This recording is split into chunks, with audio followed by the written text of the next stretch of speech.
بسم الله الرحمن الرحيم الحمد لله والصلاة والسلام على رسول الله صلى الله عليه وسلم أما بعد السلام عليكم ورحمة الله وبركاته وبرنامج كاني لبعض افتينك قرآنك وحين قيبتي وراك قصة شاكيني ما هو القرآن قرآنك وكما محوية مرقى قرآن كانوا شرحني قيبتي زهراء قيبتنا إن شاء الله وحين كاقور رمضاننا وحين تلماني قرآنك ينو سد حب أسود دقي هبك كوباد وحين نري وحو قرآنك أسود دقي بين نري ثبوته في اللوح المحفوظ إن القرآن كان لغو سوغي لوح المحفوظ أي الله يرهدا سو دقيديسي كوبات سو دقيديسي لباد نوح الله يرهدا بين نري إن اللوح المحفوظ كيمد إلى سماء الدنيا بيت العزة إن أنزلناه في ليلة القدر همين ليلة القدر وسو دقي قيبتا سدحانا وحن نري القرآن كو سو دقي صدح يلاتن سنادود بو أدونك كو سو دقي أو مركاسي و سفر فرن و سو دقي marka xikmada ku jirta in quraanku isagoo furfuran u soo dego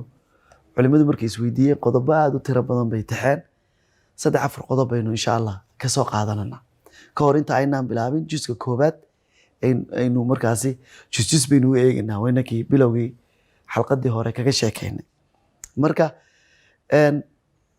culimadu waxay yiraahdeen qodobka koobaad ee quraanku isagoo kala furfuran uu soo degay waxa weeye in lagu sugo qalbiga nabiga sallallahu alayhi wasallam in lagu sugo ay quraanku isagoo furfuran u soo kala degay ilaahay baa yiri kadalika linuthabbita bihi fuadak waxaan quraanka ugu soo dejinana linuthabbita bihi fuadak sinu ugu sugno qalbigaaga nabiga alayhi salatu wasalaam waxa laga soo dhex saaray ummad is cunaysa ummad aan maamul lahayn ummad aan kala dambeyn lahayn ummad ka xoog leh ee hantida leh carruurta badan leh ee reerka fiican ee dadka badan leh ka dhashay oo awood badan yahay ummadka miskiinka ah daciifka aan awood lahayn awood jireed iyo mid maaleed iyo mid bulshada aan lahayn oo ku dhex baabaasan yahay nabigu wuxuu ka soo dhex baxay alayhi salaatu wasalaam ummadaha reeraha ka xiga hay maamul leeyihiin hay ilbaxnimooyin leeyihiin hay nidaamyo kala dambeyn leeyihiin ayuu ka soo dhex baxay sallallahu alayhi wasallam marka nabiga maxaa laga doonay wax laga doonay dadka inuu ka jiidaalkay joogan una saaray inay adduunka ay hogaamiyaan una saaro taasi marka bulshadii oo dhan baa nabiga ka hortimid alayhi salaatu wasalaam marka quraanka kolba intii ku haboonayd baa lagu soo dejinay nabiga waxa looga baahnaa sabir sallallahu alayhi wasallam sugnaasho ayaa nabiga looga baahnaa way wax laga horimanaya canaadnimo madax adayg dagaal iyo wax laga horimanaya buuq ayaa nabiga laga horimanay alayhi salaatu wasalaam isaga laftiisuna buuqaasi si aanu pressure nololeed ugu sameyn ama cadaadis nololeed ugu sameyn ayaa nabiga alayhi salaatu wasalaam uu ilaahay quraanka inta ku haboon uu soo dejinay marka koobaad nabiga sugan in qalbigiisa lagu sugo oo qalbigiisa sida loo practice karinayo nolosha iyo nolosha suu quraanku hogaaminayo iyo alfaadiisu baynaanay qalbigiisa ka bixin nabiga alayhi salaatu wasalaam oo de waxna lama qorayn waxbana ma aragtay ma jirin qaab muu horumarsanay nidaamka qoraalku marka nabiga alayhi salaatu wasalaam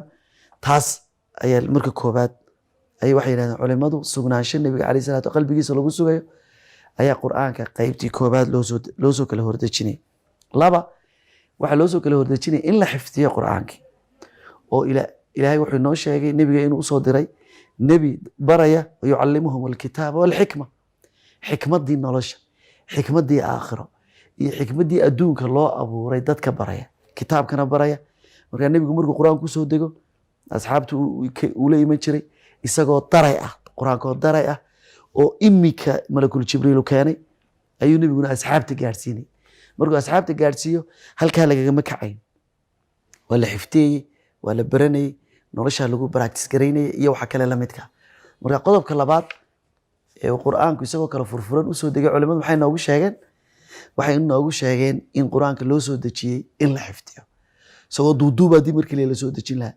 xikmadiisa ayaa guuri lahayd quraanka ay culimadu ay yiraahdeen qodobka saddexaad ee quraanku u soo degay isagoo kala furfuran waxay culimadu ku tilmaameen at-tadarruj fi at-tashrii' waxa step by step loo sameeyay nidaamka sharci dejinta waayo dadku maadaama ay ahaayeen dad aan diin hore haysan looxa caabudaya timirta intay qoraan ama timir ay samaysteen caabudaya ma aragtay wax aad u basiit ah oo aqligu qaadan karin diin u haysta ayaa waxa la soo doonay in kolba inta ku habboon ayaa loo soo dejinayay.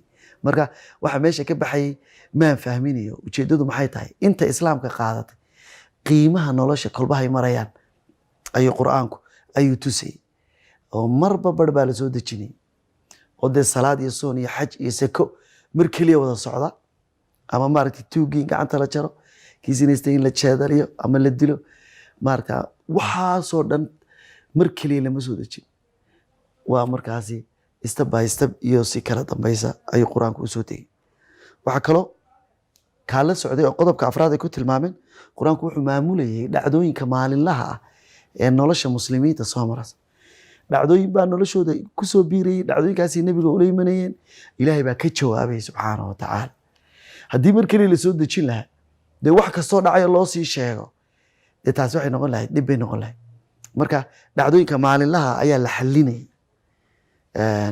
nabiga calayhi salaatu wasalaam dhacdooyinka soo maray aadka u fara badan aad garanaysaan. waxaa ka mid a xaadisat alifk, xaaskiisaa been laga sheegay oo la sheegay inay sinaysatay oo nin kale lagu tuhmay, asxaabta la dhexgeliyey. warka noocaasa ee aan sugnayn dee ilaahay baa ka jawaabay subxaanahu wa tacaala. ilahay baa qur-aanka ka jawaabay. iyo dhacdooyin kale oo ciidda ka fara badan oo badan. nabigu calayhi salaatu wasalaam dadkii qoladii munaafiqiinta ahayd ee dhimatay, rasul markii uu nebigu yiri ku tuko oo Cumar ibn Khadaabna uu diiday, uu ku yiri ha ku tukan ninkii waxaa sameeyey. nabigu calayhi salaatu wasalaam waa kii waa la dooransiiyey inaan ku tukaday inaan ku tukan. haddaa 70 jeer u dambi dhaaf dalabto loo dambi dhaafi maayo. waa kii nabiga lagu yiri calayhi salaatu wasalaam, ilaahay waa kii ku yiri hana dul istaagin, hana ku tukanin.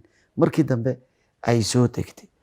waxaa kaloo ka mid ah oo qur-aanku usoo kala hordegay bay culimmadu yidhahdeen, wuxuu cadaymo u yahay dalaalaad qaatica, wuxuu u yahay qur-aanku inuu hadalkii ilaah yahay subxaana wa tacaala. 30 sano buu soo degayey, contradictions kuma sameynaya qur-aanku.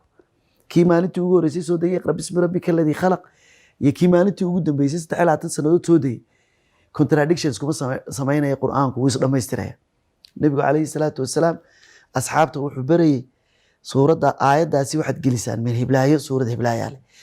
aayadaha laftoodu suuraddu ka kooban tahay baa waxay soo kala degayeen intaasoo sano, ay qaar soo kala degayeen oy muddo dheer ay markaasi nolosha dadka dhex socdeen oo marba bar soo degay. asxaabtu markay ka waramayaan qur-aanka taariikhdiisa waxay idhahdeen nabigu calayhi salaatu wasalaam wuxuu nagu odhan jiray aayaddaas waxaad gelisaan suurad hiblaayo.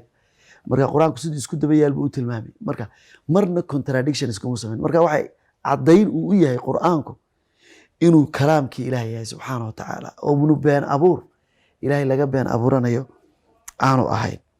waxaa kaloo ka mid ah dee qur-aanku wuxuu rikoord garaynayaa dhacdooyinkii kala duwanaa soo maray. oo qur-aanka maxaynu ka baranaa? qisas baa ku jira, taariikho ummado hore siday u dhaqmeen iyo siduu ilaahay u halaagay, siduu ku hagaagsanaa u wanaajiyey, si aynu inakuna uga bayno dhibaatooyinkaasi. oo qur-aanka marka qisaskiisa laga waramayo, culimadu waxay idhahdeen thuluthul qur'aan, 3 qaybood qayb ayaa qur-aanka qisas ah. qisaskaasi maaha sheeke bereley, laakiin dhacdooyin bay inoo sheegaysaa. dhacdooyin adduunka soo maray oo taariikh ah. maantana taariikhdana waxaa lagu yaqaanaa marka taariikhaha adduunka la rikoord garaynayo, ilbaxnimooyinka marka laga warramayo waxa la idhahda ilbaxnimadaasi may lahayn ilbaxnimo, qoraal may lahayn. saas darteed waxaa laga hayaa un dhismayaal iyo maaragtay magaalooyin hay dhiseen iyo dhul ay midabey hay markaasi naqshadeeyeen ayaa la hayaa, laakiin wax qoran lagama hayo. marka qur-aanku wuxuu inoo qoray taariikho dadkii hore ah ayuu inoo qoray, oo qisas aada u fara badan ayuu qur-aanku inooga sheekay. qodobadaa iyo qodobo kale ayaa qur-aanka soo kala dejintiisu ay xikmad ilaahay subxaana wa tacaala ay u leedahay. marka innakana waxay noogu jirtaa cashar iyo duruus inaan ka baranno hay tahay nolosheenna. mar keliya isbedelku mar keliya kuma yimaado. si markaynu doonay inuu isbedel samayno, si gradually ayaynu u wadnaa, marka dambena isbedelkaasi wuu dhammaystirma. taas baynu duruusahaasaynu ka qaadana. insha allah xalqadan xigta ayaa waxaynu ka warrami doonaa juska koowaad haddii alla idhaahdo, ayaynu ka sheekayn doonaa iyo qisaska ku jira iyo iyo waxay daweynayaan iyo siday isku dhammaystirayaan. intaynu tan iyo iskugu iman doono barnaamijka kale, dhammaantii waxaan idinkaga tegaynaa. asalaamu calaykum waraxmatullaahi wabarakaatu.